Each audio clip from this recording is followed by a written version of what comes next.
4 పార్టీల్లో మీరు అసలు ఎటువంటి ప్రయాణం చేశారు, అక్కడ ఎటువంటి సైద్ధాంతిక విలువలను మీరు?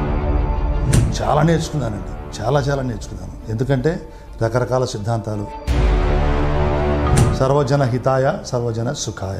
బీఎస్పీ కానీ బీజేపీ కానీ భద్రశత్రువులాగా వీరి సిద్ధాంతాలు కూడా డిఫరెంట్గా ఉంటాయి.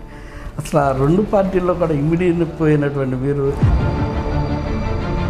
ఎవరైతే అణగారిన కులాలు, అణిచివేయబడ్డ కులాలు, వాళ్ళకు కూడా రాజ్యాధికారం ఒక హక్కు ఉంది. ప్రతి ఒక్కరు రాజ్యాధికారం వైపు. గత ఎలక్షన్లో జనసేన పార్టీ తరఫున పోటీ చేశారు. ఆ పోటీ చేసిన తరుణంలో ఆ ఓటమి నుంచి మీరు నేర్చుకున్నటువంటి,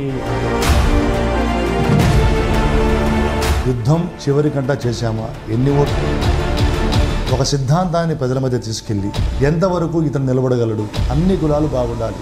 మా నాయకుడు పవన్ కళ్యాణ్ గారు ఏ విధంగా నమ్మి, అంటే రేపు రానున్నటువంటి ఎలక్షన్లో మీకు సీట్ దక్కుతుంది అనుకుంటున్నారా? దక్కకపోతే ఒక వర్గానికే 30 ఏళ్లుగా జాగీరుగా రాసిచ్చేయడము వైఎస్ఆర్సీపీ.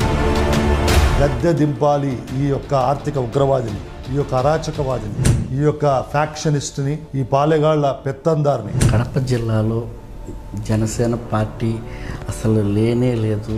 దాని ప్రభావం అధికారాన్ని అడ్డం పెట్టుకొని, లేదా ఈ పాలెగాళ్ల మనస్తత్వంతో, అంటే ఫ్యాక్షన్ మనస్తత్వంతో దోచేసుకొని మిగతా ఓట్ బ్యాంకులన్నింటిని కూడా భయపడించి ఈసారి చైతన్యవంతమయ్యారు ప్రజలందరూ కూడా. కడప జిల్లా అనేది ముఖ్యమంత్రి సొంత జిల్లా, పులివెందుల సొంత గెడ్డ.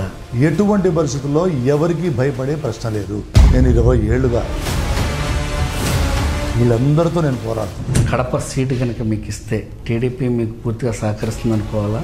నిస్వార్థంగా సమాజం కోసం పాలిటిక్స్ చేస్తున్నాడు తప్ప తన స్వార్థం కోసం కాదు. ఒక చిల్లి గవ్వ లబ్ధి పొందిన వ్యక్తి. జనసేన కీలక నేత సుంకర శ్రీనివాస్తో special chit chat with G V Sambasivarao.